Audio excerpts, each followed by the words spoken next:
What's up, you guys? This is your girl, Civil Disobedience, bringing you a rant and a whine. I know I usually do some music, but my kids sleep and my dog was sick, and all I got is liquor today, y'all. I don't feel like doing no music. But I wanted to just address this situation about B. Simone and all of this just flag she's receiving for saying the type of man she wants. First and foremost, I need everybody to calm down with telling people how to live and dictate their life. If she has a particular brand of man she wants to subscribe to, I don't see anything wrong with that. That's her business. And everybody needs to understand that when you grown, you do grown woman shit, like make decisions for yourself. So, I mean, if she decides that she doesn't want a man who may be successful and financially, independent, but he still has to go to someone's job, that's what she wants. I would, however, like to address this idea that these young women have, because I will be real with you all. I think that is how a lot of women are getting caught up in these relationships with these men who have got certain amount of money, and they take a lot of crap off of them thinking it's going to lead to marriage. Then when the relationship is over with, all we hear from the woman is how she had all of these expectations and goals that he just never was really into. I think it comes from, sis, you've stemmed out what you'd like to receive in the sense of a materialistic form. But what would you like to receive as far as morals and integrity? Those types of things. Now, I feel like she listed a lot with Nick Cannon, and the entrepreneur only statement was the thing that stuck out. So because that is what is highlighted, I'm just addressing it. I'm not saying that B. Simone herself, because I'm not really a B. Simone fan. And I'm going to be real with you all. A lot of the people you guys give that Insta fame to, out of everybody that I've seen, Cardi B, I can see Doja Cat, I can see Young Miami, the City Girls, Megan Thee Stallion, I can see them. But a lot of these people that they have attached to Wildin Out comedy, I don't think first and foremost she would be able to hold a 15 to 20 minute slot on a stage. I just don't. I don't find her funny. So what she calls an entrepreneur, she's really clocking in to someone's job, because what is she doing? Wilding out. And she has to be on that set at a certain time.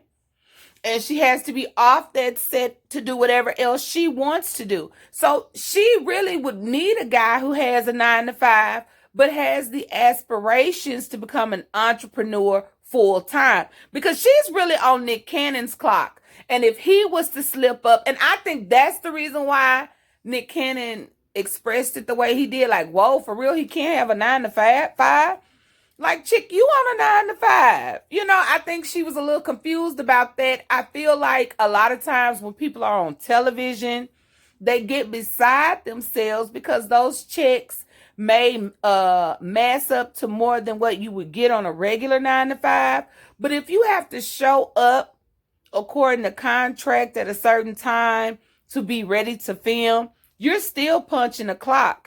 Even if it's just a proverbial clock, sis, it's still a clock. So a lot of times when you hear these things, a lot of it is people misunderstanding their own situation. She don't understand her own situation. At the same time, you got to be careful what you ask for. I don't know if you guys know who Jennifer Lewis is, but she's the mom on Blackish, okay? She's the guy's mom on Blackish. And she's also the sister to Brown on Meet the Browns. Well, she was just conned by a con artist. So a lot of times when you have a list, what you will run up on is a lot of men who are willing to fulfill that list to get things from you.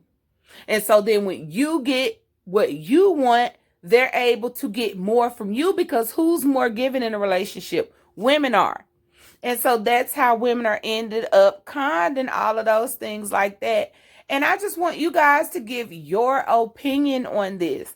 Like, I don't feel there's nothing wrong with a woman saying what she likes. You have to start somewhere, sis. So if you know you want a man who wants his own business and money coming in, cool. But at the same time, I say don't let that be your end all be all. You may meet a guy who runs a restaurant and he has to fulfill a shift, and therefore he still works a 9 to 5. You may meet a guy who's an entrepreneur, but he also works a 9 to 5 to have spending cash. So you have to look at it from more than the perspective of the one thing. And Black people, we got that so bad. We love just focusing on one thing. You can have it all if you're willing to have that. With that being established, I had an agenda when I got married. I wanted a husband who was a property owner. I wanted someone, I wasn't so much focused on my man having a college degree like I did, because I understood that men could get money in various ways. And I was still closed-minded as a woman on what I could do. So I understood that, he needed to have a business frame of mind. And I did want someone who had a lot of backing and support from his family. So where we were at the time, we were equal, I felt. But as you gain footing, you can grow apart from a person. So just because the guy fills your list, it doesn't mean that he's the one for you. At the same time, you may meet this guy who's a neurosurgeon and he has to pull that 12-hour shift and go in and do about 4 brain surgeries or an open heart surgeon or some crap like that. Then what are you going to do? Say, well, if you don't start your own practice, I can't be with you. So, I just want you guys to know, young girls, don't allow yourself to become so caught up in fulfilling a list in what you want to see the man have that you forget about what he should be able to accomplish when it comes to you. And if you get a good man, stop acting like your recipe was so great, sis. Go ahead and admit that man was a good man when you met him. It's okay to say his mama did a good job raising him. It's okay to say that he's a good person without you. It's okay to say that. Don't allow voicing your type to hype you up to the point where you meet somebody nice. He may have all your requirements, but because of the way you're talking, you may run him off. Like the way Simone, hey, baby girls and baby boys, I hate that. When she readdressed the subject after it went viral and people were trying to diss her, which I felt was wrong, her addressing the subject was in such a manner to where if you did have an entrepreneur type of guy who was interested in you after that comment, you might have kind of turned him off a little bit by making it sound like it's such a finite because you know what could happen? Dude can get with you. Dude can decide, oh yes, I'm at the peak of my game. Everything's going good. I'm going to go all in. I'm going to invest, lose some money, and then have to go get a 9 to 5 to gain what he lost. His concern could be, if I lose it, will she stay around? So you don't want to run a good man away from you who fulfills your desires. That little piece of hair is getting on my nerve. And the only reason why he's not with you is because you're not voicing it. So sometimes leave it for more so intimate circles. You know what I'm saying? Keep your answers basic. Don't not deny yourself. You don't have to deny yourself. But at the same time, you don't have to give them all your information at the same time. So this is your girl, Civil Disobedience. Subscribe to my channel, Sherlock Homegirl. And I want your thoughts and opinions. Peace.